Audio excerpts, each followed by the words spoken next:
Hello, everybody. Happy Tuesday. Day that I do all my master classes. Tuesdays are the days. I'm going to give everyone a minute to hop on here. I think we might have a couple people live. But as you hop on, even if you're watching the replay, like always, I want you to just interact as if this was live. So feel free to comment, feel free to just engage as if you're live, because I am constantly interacting in this group. And I'm so grateful to have you guys in here. So yeah. Tell me how your Tuesday is going. Where are you at in the world right now? A lot of people are home because, COVID. I'm already planning my next travels because I can't help it. So yeah, I'm planning on, hi Ellie, I'm planning on either Portugal or Guatemala or Costa Rica. So if any of you guys have been there, please let me know so I can hear all about it. I met a girlfriend that had been to Portugal yesterday, which was, I felt like kind of a universal sign from the universe. So yeah. So I guess we'll just get started. Welcome to this masterclass, From the Surface to the Depths. I just love this title. And it's so captivating, but it's so true. And once we dive into this, I can't wait to talk everything in here. So this is really all about the shift from surface level healing into deep diving into the depths of us to truly heal. And so my name is Chantel. If you guys don't already know me, I am a manifestation and Dharma coach.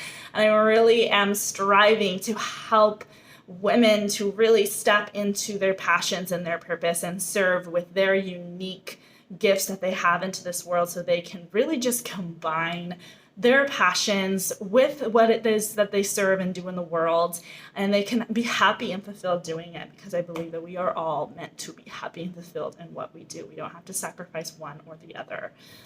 So that's what I am all about. I am here in Tulum, Mexico. If you guys don't know, I've been here for a little over a month, and a month and a half, and my boyfriend is coming down tonight. So I'm so excited for this. I haven't seen him in a month and a half. Yeah. So it's going to be pretty amazing.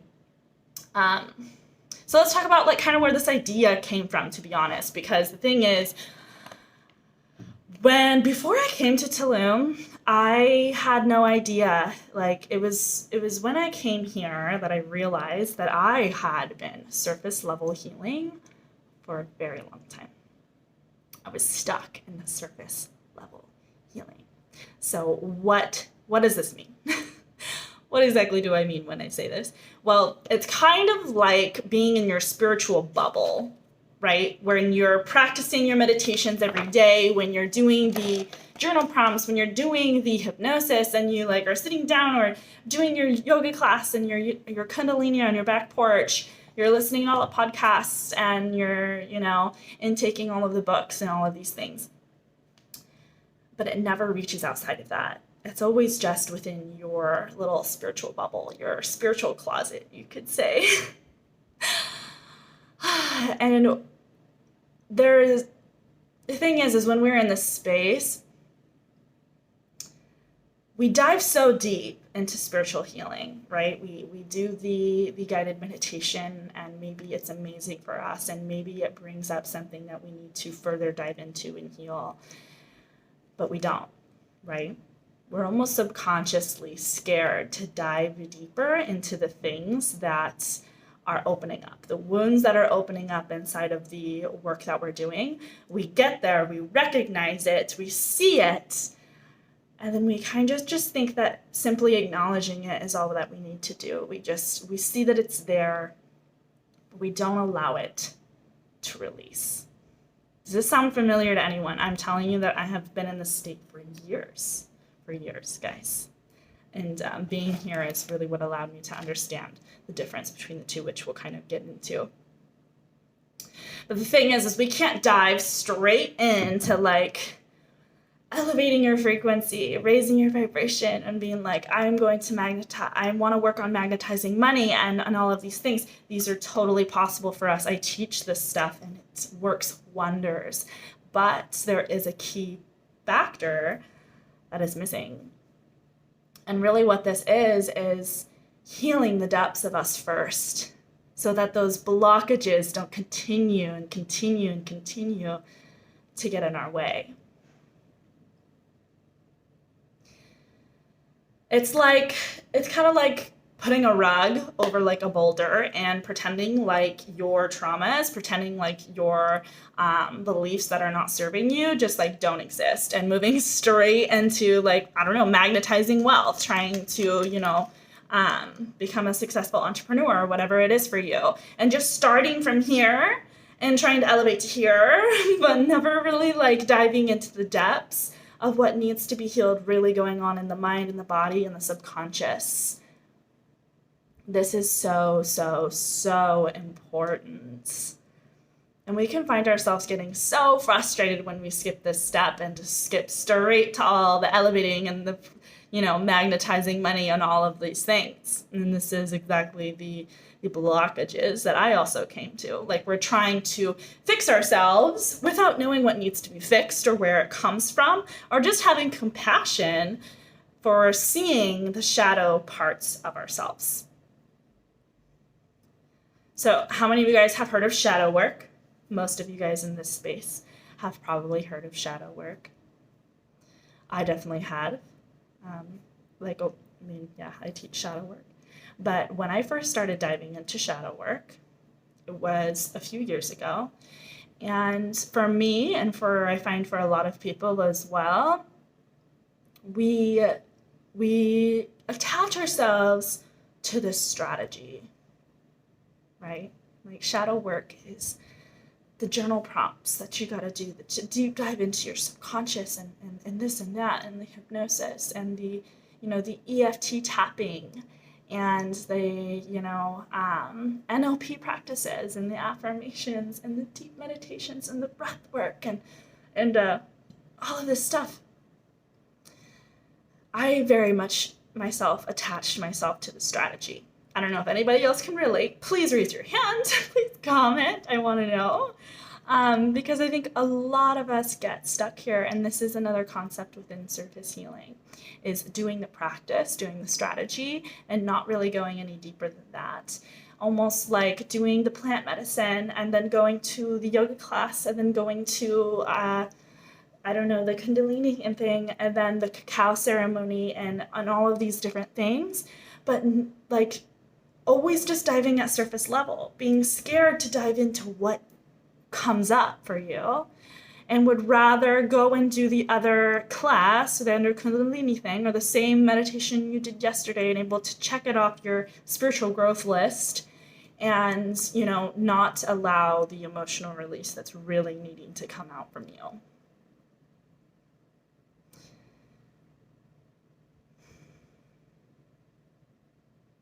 The surface level healing. So shadow work, really, what shadow work is all about is seeing the light, seeing the lightness, like in spirituality. You can call it rainbows and butterflies. You can call it the positive affirmations, the gratitude, the vision, the visualizations we do for ourselves, the empowerment, all of the positivity, which is amazing. It's so, so amazing, but it comes with a balance of the shadow. It comes with a balance of recognizing the darkness. And so this is what shadow work is recognizing the darkness. And the darkness doesn't need to be bad. The darkness is not bad, the cliche like bad. The darkness is what shapes you. Diving into shadow work, diving into the darkness, is diving into your soul, just like in Temescal the other day. It was like pure darkness, black, pitch black. Your eyes are open, and it's still just pitch black. Diving into that, diving deep into the soul. And what comes up when this happens for you? So like I said, the darkness, the shadow, it really ignites who we are, it activates who we are, because all of the traumas that we have gone through, whether they be big or small, they shape exactly the lessons that you're meant to learn in this lifetime. They shape exactly who you are. And so to recognize them and to almost be grateful for them. Well, not almost, to be grateful for them. To be grateful for the things that have happened to you is a whole other level of healing when you get to understand that that lesson has shaped exactly who you are, and to honor that darkness, to honor that shadow. But able to do that, we have to heal it first. We have to recognize that it's there and dive into the darkness, dive into the shadow. So that's the exact thing I'm talking about here. This is healing the depths of us. This is going from the surface, where we feel scared to dive deeper into the thing, to honoring the darkness, seeing what is there, what is lying in the shadow. But before we can be grateful for it, not like there's a strategy that you have to do it, but normally this is how it works in our minds. We can't really be grateful for it until we understand the lesson, until we forgive, whether it be ourselves or it be another person. And to do that, we have to open it back up. And this is why surface level healing is something that happens so often, because that's scary as shit, right? Like opening up wounds of the past. Like, what? I don't want to do that. I'm done with that. I'm over that. That happened so long ago. Why would I open that back up and just cry and do all the things when this doesn't dictate this could be surface level healing or spiritual bypassing. This doesn't dictate my life. My past doesn't dictate me. I am speaking your affirmations. I am this, I am that. I'm abundant. I am radiant. I am joy. I am happiness. I am all of these different things. This is true, but we're also, like I said, trying to put a rug over a boulder and pretend like it's not there. And when this happens, it gets stored inside of our bodies. So the thing is, we did this in Kundalini the other day. We did a lot of shaking.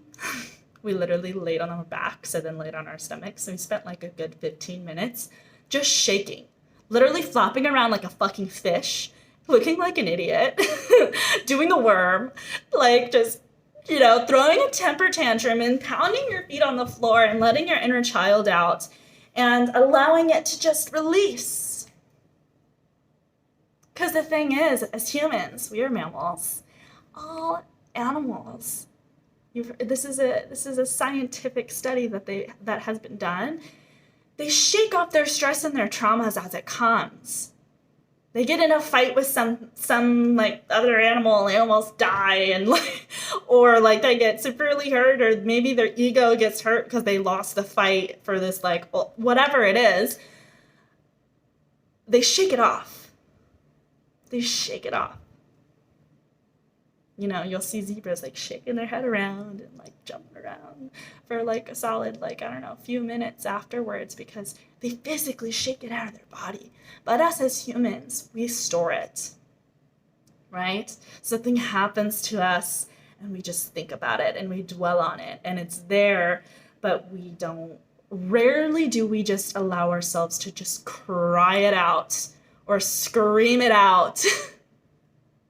And so to heal the inner child, we have to honor the child parts of us, the inner child of us. And I don't children are the most beautiful thing on earth, because, and just as we were when we were children, right? Because the thing is, trauma is trauma, right? And I think I said this in my live yesterday, my Manifest Monday live, but I never wanted to open up about my traumas very much, right? Because I didn't want to hold them in comparison to somebody that has had something very serious happen to them, right? I didn't get abused, I didn't get raped, I didn't get my mom or my dad didn't die, my sister, I didn't have a near-death experience, I didn't have anything crazy going on, right? But as children, our minds are different.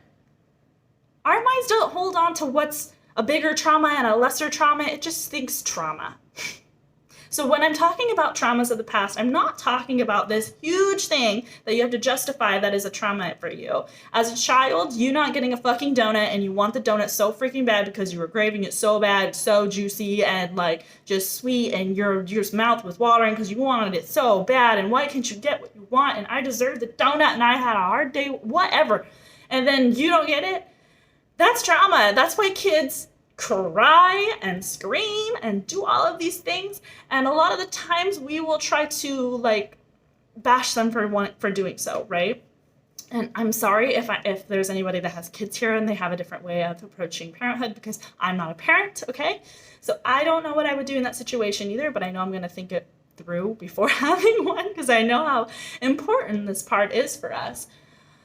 But that's trauma to a child. Like if you are told multiple times, maybe like you don't get what you want as a kid, and like you throw a fit over it, sooner or later you stop throwing a fit over it, and you don't, right? Because your parents possibly are like, stop crying. You are, you're a big girl. You don't, like, big girls don't cry. Stop throwing a fit. You're being childish. You're all of these things. And so we stop. And so we stop, but the emotion is still there, and we store it within us. This is where it all starts, right? So we just store it within us, and this is when we grow older and we have this belief that we just don't get what we want. So emotional release is so, so, so important. Whether it's screaming, yelling, flapping around like a fish, like crying when it feels appropriate. Do you ever like find yourself talking about something like something that happened and you just start choking up and you're trying to hold back tears so bad?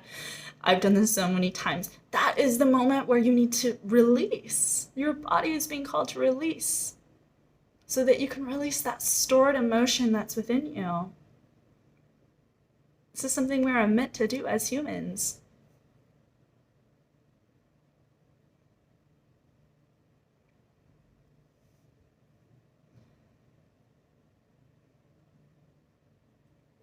At one point, we're told we're too old to feel, too old to cry, unless it's something really serious. Like I was saying, that's why we don't feel like opening up about things that don't seem like a very dramatic trauma. Like to throw a fit, like what? Adults don't throw fits. And like, I'm not saying throw yourself on the ground the next time, like, I don't know, your boss says something bad to you, like in front of everyone. But you know what? You can shake yourself off. You can shake yourself off later. You can leave the room and like shake it off, cry it out, yell it out, punch it out, whatever it is that your body feels like it needs to do to release.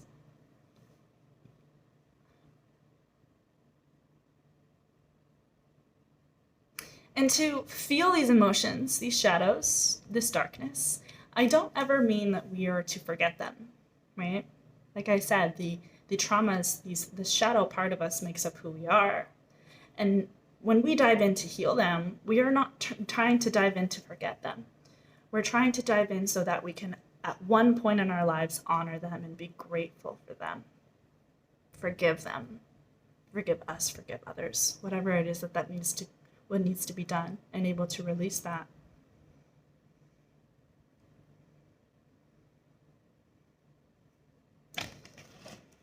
And like a big thing, like I said, that like why we don't do this as well is like I was saying before, we sometimes think that we are, when you reach a certain age, you're too old to do this kind of stuff, right? And then it becomes something bigger, it becomes something deeper, because we store it in ourselves for so long that it builds up. And to be seen as vulnerable is hard. To be seen for all that we are, that we're not perfect. When someone asks you how you're doing and you don't just say, oh, I'm good, and you say, I'm really dealing with this, this childhood trauma that I had from way back here, and I just felt it the other day, and I recognize that it's there, and I'm really working through it. It might feel weird at first. It might be like you might fear judgment in so many ways, because being seen as not perfect it's not a normal per usual conversation that we have nowadays. But when you open yourself to be truly seen, when you open yourself up to be vulnerable, you give other people the permission to do so as well. And they're grateful for you for that. Because we all need to be having these conversations and truly being seen for who we are. Instead of putting this mask over ourselves that keeps us continually storing deep emotions within us that need to be released.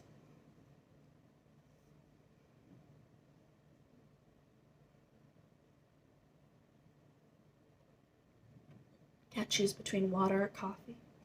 If you're on with me, I can't see who is on.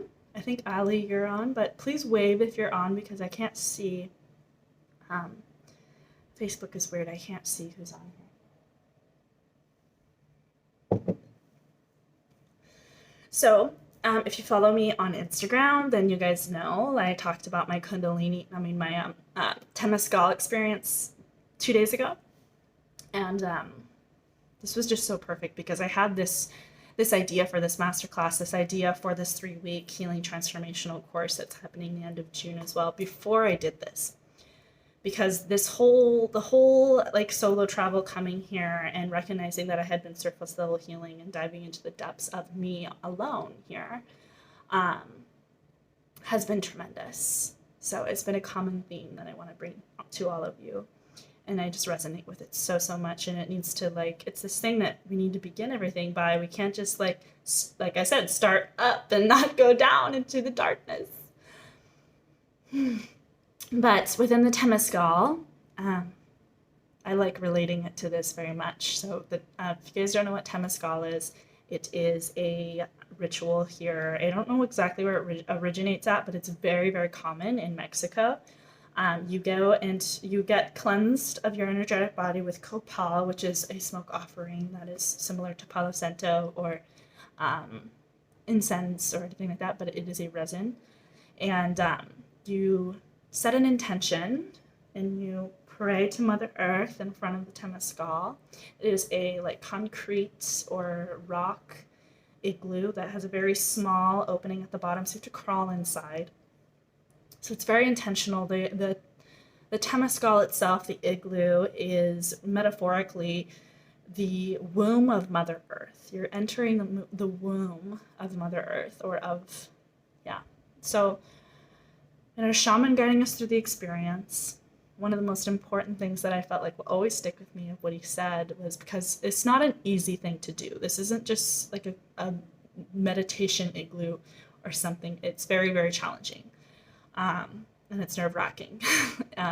You increase the heat. There's 4 doors in each door. You increase the heat. There's lava rock that is put inside these ones were from central Mexico.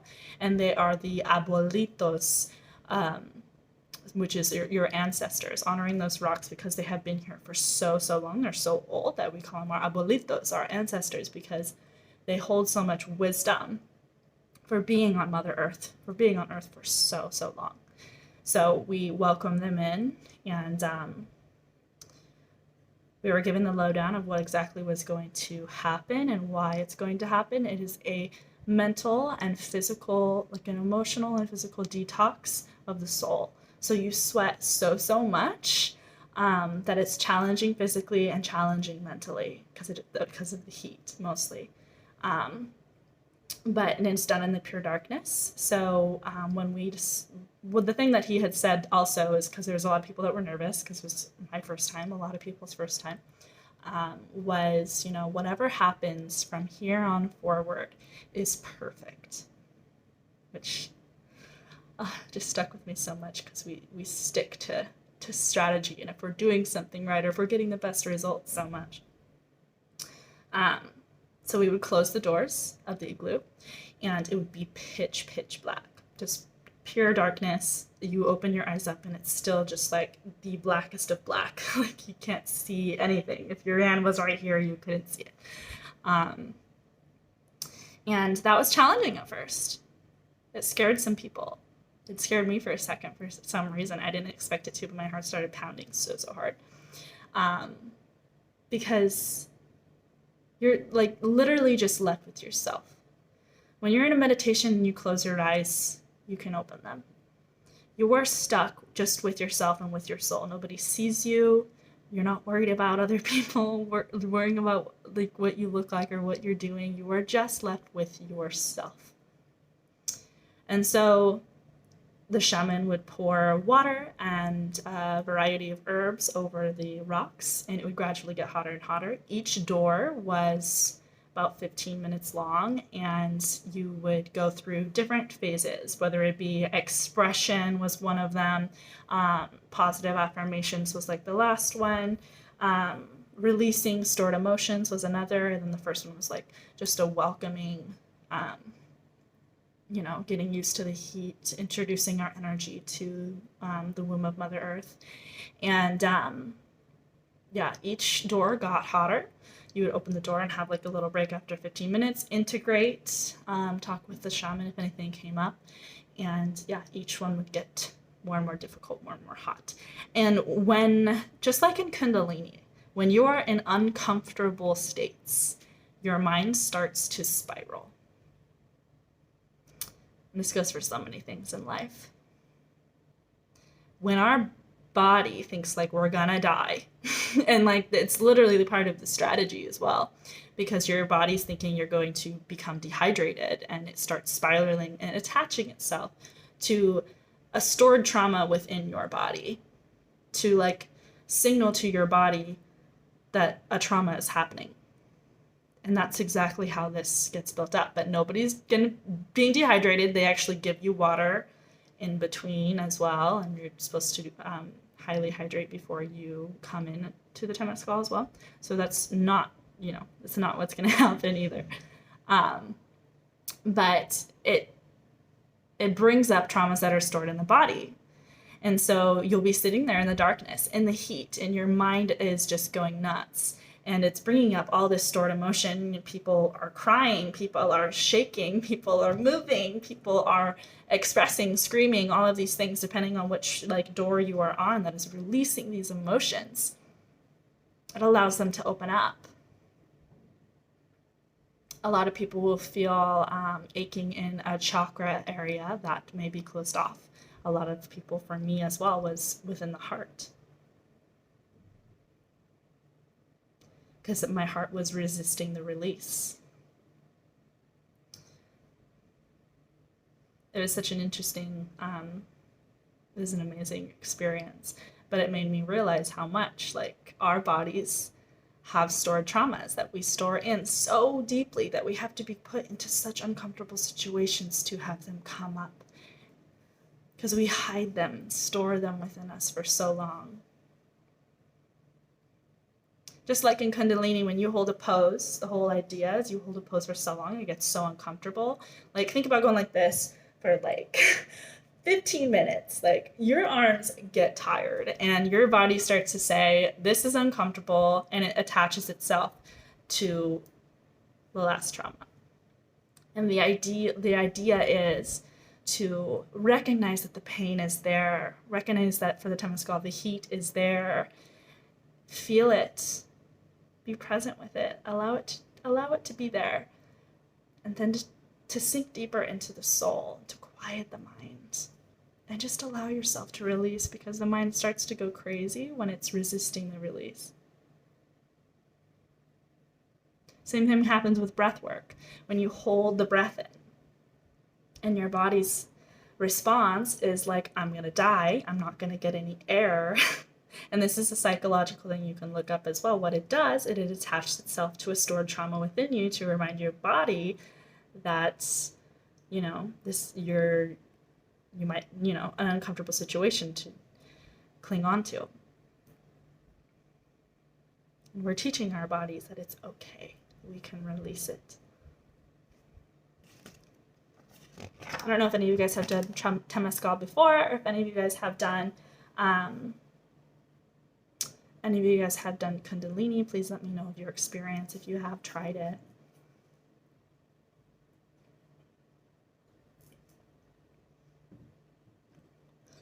Water and coffee, water and coffee. So, here's the thing. This is a big part of the healing journey that has happened for me here in Tulum.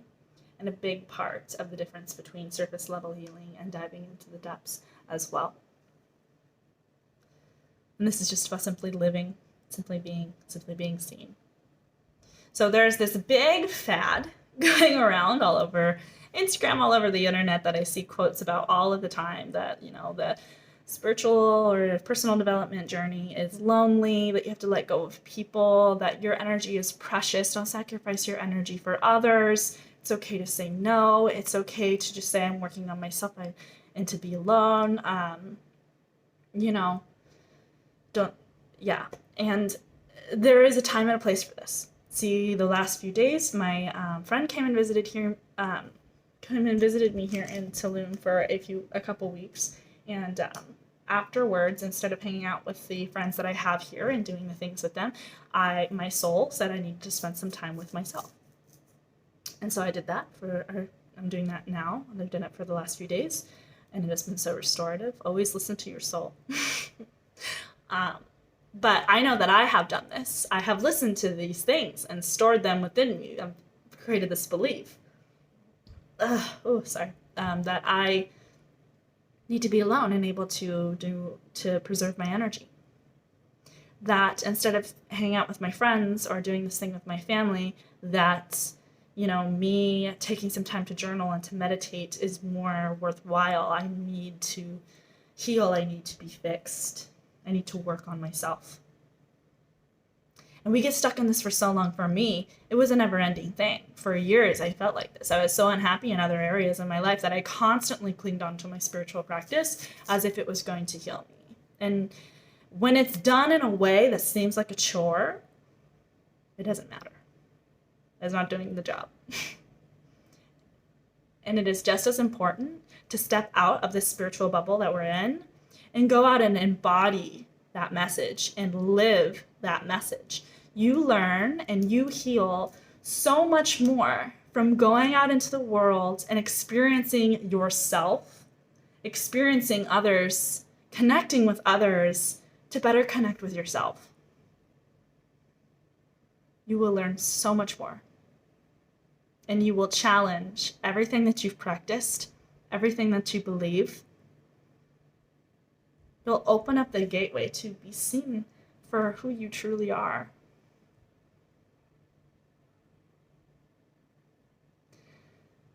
This is the same type of concept of, like, say, when you get out of the Temescal and you have this emotion that has been stored within you, this trauma, and you recognize it and you cry about it, and then you can continue to release it and work on it, knowing that it's there.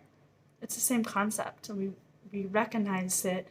Like in our spiritual practice, we might recognize the things that we need healed within us, but going out and living it, going out and embodying it, going out and being a part of this world with others and realizing that we are all connected allows us to transmute that energy so much better. So the spiritual journey does not have to be alone. If you really want it to be, it can. I was very much like this for a very long time. And I only learned this when I came here to Tulum, and I connected with so many individuals that were on the same journey, that wanted to talk about the same things, and that wanted to talk about their traumas and to really be seen and to transmute energy together. This is so healing, to be truly seen, to connect with others and able to better connect with yourself. And then sometimes your soul will tell you you just need alone time, and that's okay too. But it's not all of the time. Like all day, every day for years.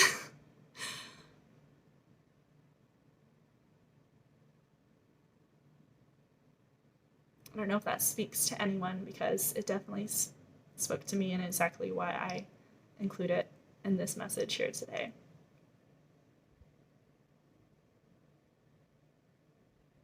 I had been working on my energy and my healing process from my miscarriage for a while, and I thought that I had gotten there through doing the inner work and doing the journaling and doing the meditation and doing the womb healing and all of these things. And I had never released it, and I realized that I only released it when I came here. I only truly healed it when I came here, because I would be borderline crying a lot while I was here. And then I allowed it to release, and I allowed myself to talk about it. And that was the most healing thing ever, was to allow myself to talk about it with other women and to hear their experiences as well and to heal it together. Because it's such an amazing experience in your spiritual journey to know that you are not in it all alone and that everybody is on their different path. Everybody is on the journey along with you. And it's so beautiful to share that with other people. And you might find yourself having breakthroughs and thoughts and ideas that you never even thought of before that someone is going to tell you and transmute to you.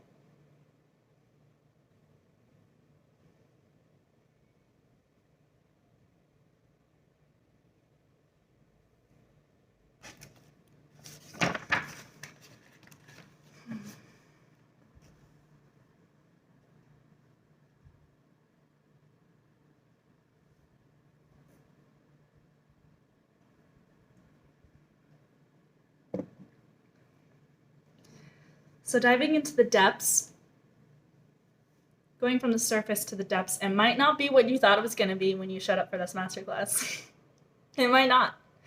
You might have thought it would be about strategy, about meditation, about this Kundalini practice, about, this meditation that you got to do, whatever it is. And it's about time that we shatter that cliche. Sometimes your body or your mind doesn't need to get up and meditate for 15 minutes. Maybe it's being called to go on a walk outside with your dad. The spiritual practice is within living life. The ceremony is in every moment.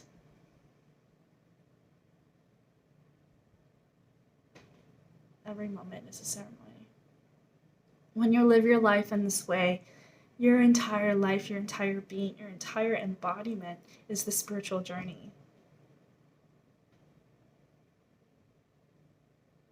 Spiritual practice is sitting down to meditate, sitting down and doing a Temescal for 2 hours. That's something to reconnect. That's something to ground yourself and dive deeper when you feel like you need it. But it's never the answer. The answer is always within you. The work that you have to do is always within you. You could go do the ayahuasca ceremony, and these things are amazing, and I plan on doing that as well. But it brings up what's stored, and then you have to continue the journey. You have to continue to dive into the depths. Those practices open you up. They open up the wounds that you've been so scared to open, that we've been so scared to open. And when we can learn from those, like I was saying, that's when we can just honor them and be grateful for them, for making them make who we are.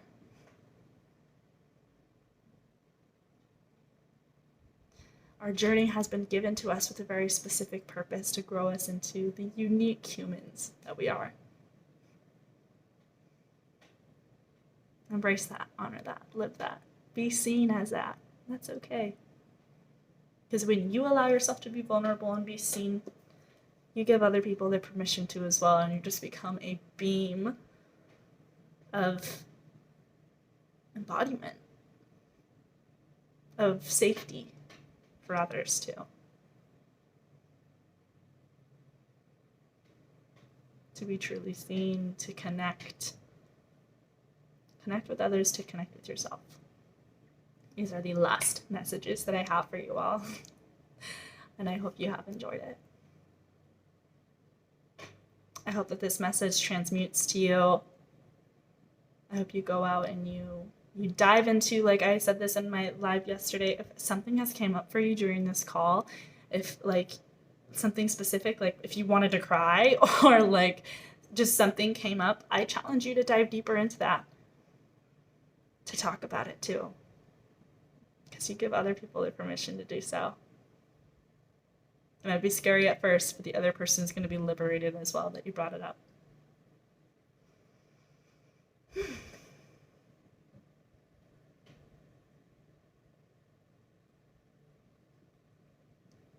We don't need to be quote unquote fixed.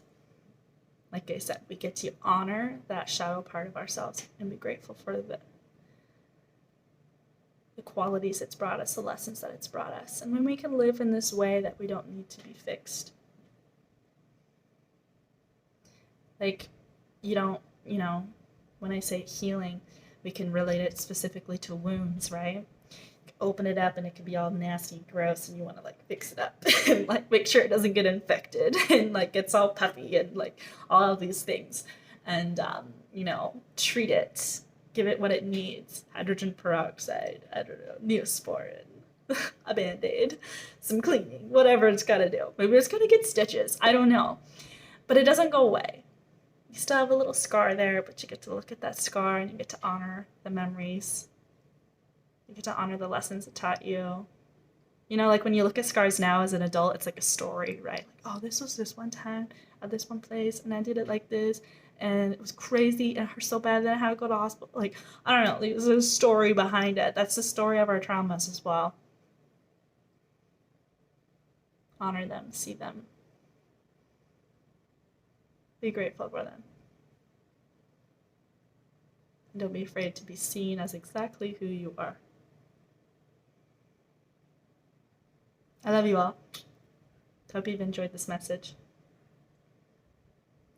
If you want to dive even deeper into exactly what it is that you are seeking to heal, whatever has been brought up for you here, maybe you've opened up a wound within you and maybe you feel lost as to how to heal it, as to how to dive deeper in it and do it with safety.